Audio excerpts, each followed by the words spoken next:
खास मुलाकात की कड़ी में आज हमारे साथ है जिला बनाओ संघर्ष समिति के संयोजक और डीडवाना बार संघ के पूर्व अध्यक्ष और डीडवाना के हिंदूवादी नेता एडवोकेट महावीर प्रसाद चतुर्वेदी। आज इनसे जानते हैं डीडवाना के वर्तमान राजनीतिक हालात और जिस तरह से डीडवाना की घोषणा होने के बाद लोगों में अभी भी संशय बना हुआ है कि क्या ज़िला हेडक्वार्टर डीडवाना होगा, कुचामन होगा या फिर मोलासर में बनेगा। इस पूरे मुद्दे पे हम इनसे चर्चा करेंगे। सबसे पहले आपसे जानना चाहेंगे कि आपने जिस तरह का आंदोलन किया था, लगातार आप संघर्ष करते रहे थे ज़िला बनाने की मांग को लेकर और सरकार ने ज़िले की घोषणा कर दी है, क्या कहना चाहेंगे सबसे पहले आप? हमारा डीडवाना जो कि करीब 35 साल से डीडवाना ज़िला बनाने के लिए यह स्थान डिजर्व करता है और निश्चित रूप से जब राजस्थान की सरकार ज़िले की घोषणा करती और पिछले 20 वर्षों से हम ये इंतज़ार कर रहे थे कि जब भी राजस्थान सरकार की घोषणा होगी तो निश्चित रूप से नंबर 1 डीडवाना जिला मुख्यालय घोषित होगा। और ये जो घोषणा हुई है, इस घोषणा से डीडवाना वासी संतुष्ट नहीं है, क्योंकि डीडवाना जिला मुख्यालय जो कि स्पेसिफिक स्वतंत्र रूप से डीडवाना जिला घोषित होना चाहिए, लेकिन डीडवाना के साथ कुचामन का नाम जोड़ने से तथा ऐसे कयास लगाए जा रहे हैं कि दोनों के मध्यम में कोई स्थान तय करके और जिला मुख्यालय बनाया जा सकता है। तो यदि मध्यम में कोई स्थान तय किया जाएगा तो निश्चित रूप से हमारे डीडवाना शहर के साथ जो है अन्याय होगा और ये डीडवाना पिछड़ जाएगा और डीडवाना की जनता इस सरकार को कभी माफ नहीं करेगी। आपने लगातार संघर्ष किया, आपने अभी भी आप ज़िले की मांग को लेकर रोज़ाना कोई न कोई बयान वक्तव्य देते रहते हो, तो आप जिस तरह से आप बता रहे हैं कि आप संतुष्ट नहीं है, तो क्या मोलासर में अगर इसका सेंटर बनाया जाता है तो वो आप उससे संतुष्ट हैं या नहीं है? डीडवाना मुख्यालय बनाने के लिए जो कमेटियाँ पूर्व में राजस्थान सरकार ने बनाई है, चाहे सिंधु कमेटी हो, चाहे परमेश्वर चंद कमेटी हो, चाहे नागौर जिला कलेक्टर की जिला मुख्यालय डीडवाना की अनुशंसा हो, चाहे राजस्व बोर्ड अजमेर की डीडवाना जिला बनाने की अनुशंसा हो, तथा राजस्थान सरकार का निर्धारित मापदंड भौगोलिक दृष्टि से और जनसंख्यात्मक दृष्टि के साथ साथ कम खर्चा जिस जिला मुख्यालय को बनाने में व्यय हो, ऐसा निर्णय यदि राजस्थान की सरकार करती है तो निश्चित रूप से डीडवाना जिला मुख्यालय होना चाहिए। लेकिन यदि डीडवाना और कुचामन के मध्यम में अगर कोई जिला बनाने की अगर कोई बात करता है तो ये कतई न्यायोचित विधि सम्मत और नहीं होगा, तथा ये राजनीतिक जो बयानबाजी है और अगर राजनीतिक निर्णय लेकर के इस प्रकार का गलत निर्णय लिया जाता है तो जनता में मैसेज जो है वो गलत जाएगा, जिसका परिणाम इस राजस्थान की सरकार को भोगना पड़ेगा। जिस तरह से यहाँ के स्थानीय विधायक जी ने ज़िला की घोषणा होने के बाद यहाँ डीडवाना का दौरा किया, हेलीकॉप्टर लेकर आए थे, स्वागत हुआ था, तो वो जनता को एक मैसेज था कि डीडवाना ही ज़िला हेडक्वार्टर होगा। और दूसरी तरफ देखा जाए तो नावा के विधायक है महेंद्र चौधरी,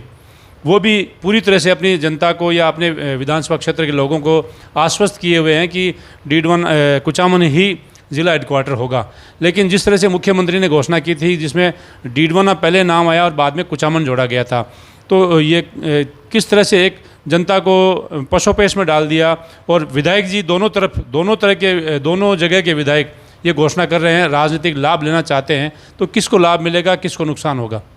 वर्तमान में जो स्थिति है, जैसे ही राजस्थान की विधानसभा में डीडवाना जिला और कुचामन की घोषणा हुई, उसी समय डीडवाना की जनता में खुशी की लहर दौड़ गई और हमारे स्थानीय विधायक चेतन जी डूडी, जो कि तुरंत जिले की घोषणा होते ही तुरंत तत्पश्चात वो हेलीकॉप्टर से यहाँ आए, आने के बाद में हाथी पर बैठ करके और यहाँ शहर में गुजरे और संपूर्ण जनता ने उनका स्वागत करते हुए उनके स्वागत के लिए पलक पावड़े बिछा दिए। लेकिन नामा विधायक महेंद्र चौधरी, उसका भी कुचामन सिटी का नाम भी जिला मुख्यालय में आया है, लेकिन अभी तक नवा विधायक जो मुख्य सचेतक भी है, उन्होंने किसी प्रकार का कुछ आमंत्रण उसे स्वागत नहीं करवाया, कोई हेलीकॉप्टर में नहीं आए, कोई हाथी पे नहीं बैठे, और डीडवाना विधायक ने जो स्वागत करवाया है और उसके बाद जो बीच का रास्ता निकालने की जो बात आ रही है, इससे जनता जो डीडवाना की है वो सहमी हुई है, डरी हुई है, कहीं न कहीं डीडवाना के भविष्य को लेकर के चिंतित है, और ये भविष्य की गर्म है कि मुख्यालय कहाँ होगा। चलो, ये तो हुई ज़िले की बात। अब बात करते हैं थोड़ी सी राजनीतिक वातावरण की, राजनीतिक हालात की। जिस तरह से कांग्रेस में गुटबाजी सबको पता है, भारतीय जनता पार्टी में भी गुटबाजी चल रही है वसुंधरा राजे को लेकर। दूसरी तरफ पहले जो पूर्व अध्यक्ष थे सतीश पूनिया को लेकर खींचतान की बातें आती थी। अभी भी यही माना जा रहा है कि जब तक वसुंधरा राजे को कमान नहीं दी जाएगी, भारतीय जनता पार्टी एक मंच पर नहीं आएगी। तो दूसरी तरफ सचिन पायलट और अशोक गहलोत का झगड़ा जगजाहिर है। ये तो होगी बड़े लेवल की बात, लेकिन हम बात करेंगे डीडवाना विधानसभा क्षेत्र की। डीडवाना विधानसभा क्षेत्र में भी देखा जाए तो भारतीय जनता पार्टी में एक अनार 100 बीमार की तरह से लगभग 1 दर्जन के ऊपर टिकट के दावेदार हैं। तो क्या कहना चाहेंगे, क्योंकि आप संघ से जुड़े हुए हैं और हिंदूवादी नेता हैं, तो आप किस तरह से मानते हैं कि भारतीय जनता पार्टी किसको टिकट देगी तो फ़ायदा होगा, और किस तरह से इस चुनाव में भारतीय जनता पार्टी जाने वाली है? वर्तमान में हिंदुस्तान में राष्ट्रवाद की लहर चल रही है, और डीडवाना में जो भी टिकट दिया जाएगा वो व्यक्ति निश्चित रूप से राष्ट्रवादी सोच का होगा तथा सभी वर्गों को साथ लेकर के न्याय करने वाला होगा। तो हमारे यहाँ जो व्यक्ति जनता के लिए खरा उतरेगा और जो स्थानीय क्षेत्र के लिए मुखर होकर के राष्ट्रवाद के लिए, हिंदुत्व के लिए तथा सभी वर्गों को साथ लेकर के जो चलने वाला व्यक्ति होगा, निश्चित रूप से संघ या ये हिंदुत्ववादी संगठन तय नहीं करते हैं, ये भारतीय जनता पार्टी का स्वतंत्र निर्णय होता है, और जैसा भी संगठन तय करेगा हम सब स्वीकार करेंगे। और निश्चित रूप से भारतीय जनता पार्टी का जो भी उम्मीदवार होगा वो ऐसा उम्मीदवार होगा जो 36 कौम को सर्वमान्य होगा, और वो निश्चित रूप से अपनी छाप छोड़ेगा। पूर्ववर्ती भाजपा सरकार में यहाँ से 2 बार विधायक रह चुके और कैबिनेट मंत्री थे यूनुस खान, क्या वो टिकट के हकदार नहीं है? क्या वो डीडवाना से चुनाव लड़ने के लिए दावेदार नहीं है? क्योंकि देखा जाता है कि पार्टी के जो भी कार्यक्रम होते हैं उनको दूर रखा जाता है, लेकिन वो तैयारी भी कर रहे हैं। आप किस तरह से मानते हैं कि यूनुस खान यहाँ से दावेदार है नहीं या नहीं? हमारे डीडवाना क्षेत्र में जो भी निर्णय होगा वो भारतीय जनता पार्टी राजनीतिक संगठन है उनके द्वारा होगा, और निश्चित रूप से जो राजस्थान की जनता के लिए, डीडवाना की जनता के लिए, और मैं हिंदुत्ववादी नेता होने के नाते हिंदुत्व के लिए जो हमारे सभी संगठनों को साथ लेकर के चले, और जो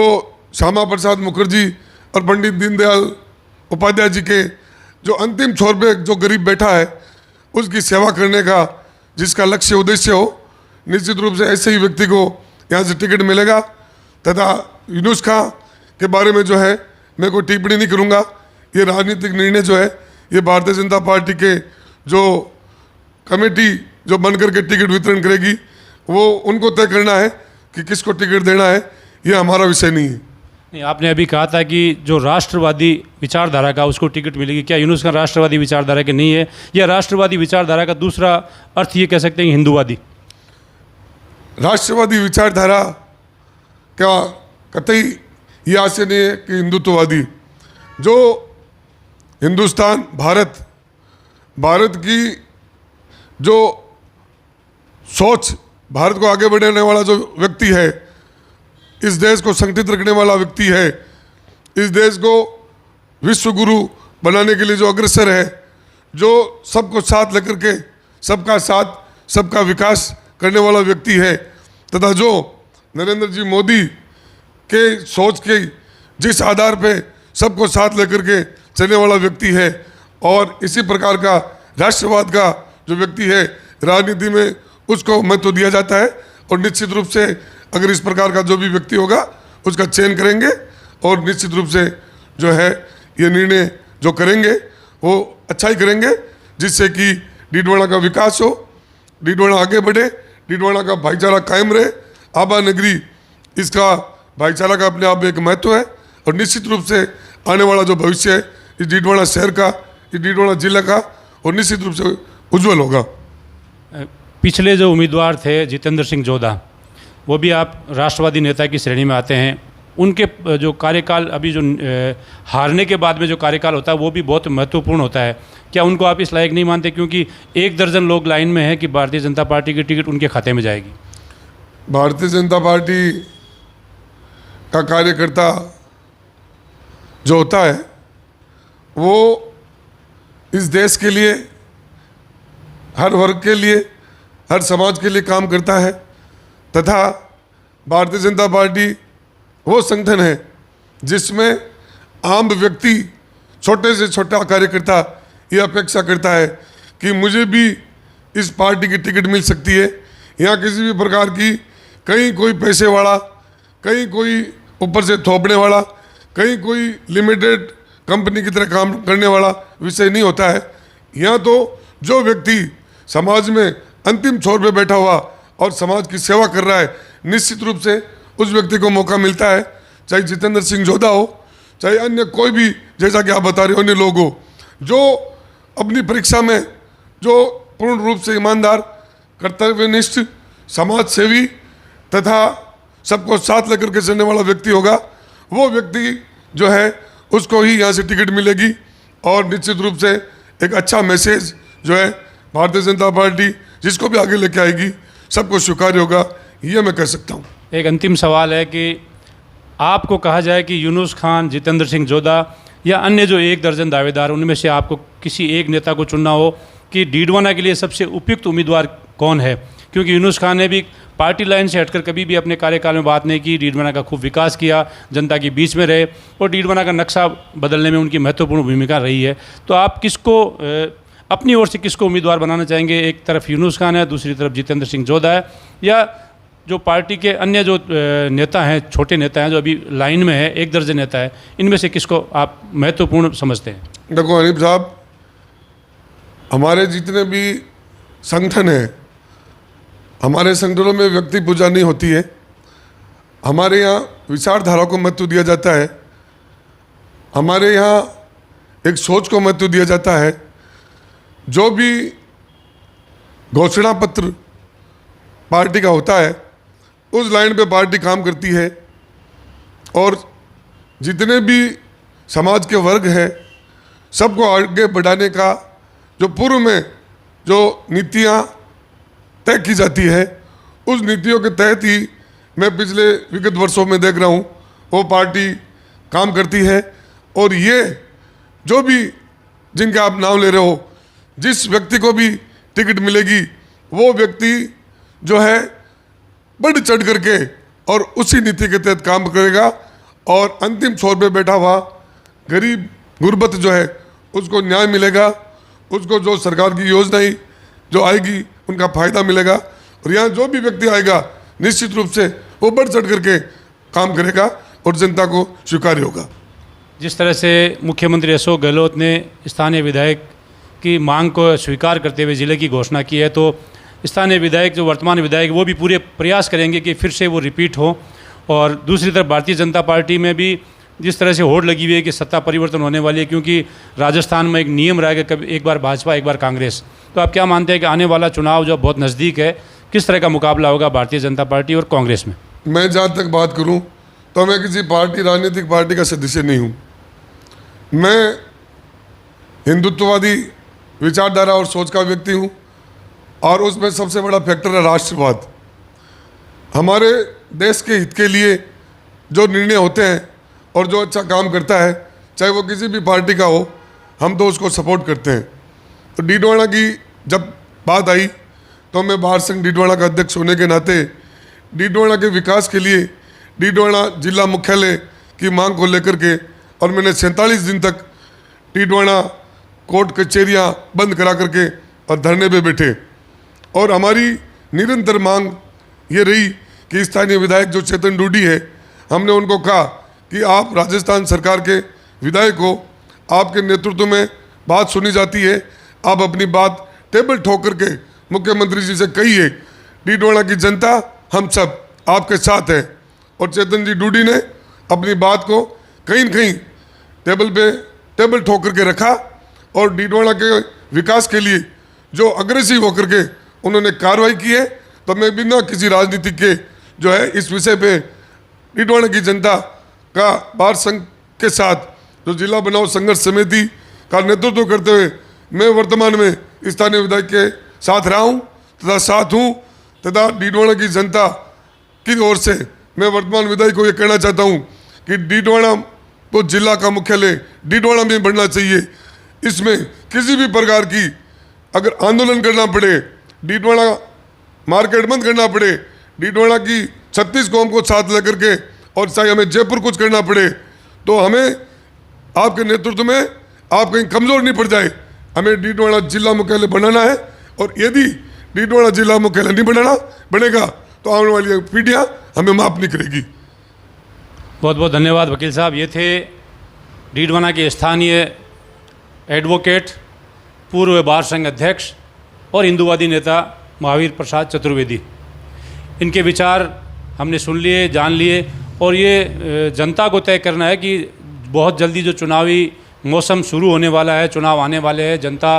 किसको अपना नेता चुनती है, कौन यहाँ से टिकट लेके आता है, ये अभी सब भविष्य के गर्भ में छुपा हुआ है। देखने वाली बात ये होगी कि वकील साहब द्वारा बताई गई बातें कितनी सच होती है और कितनी झूठ। सहयोगी आसिफ के साथ हनीफ खान, डीडवाना।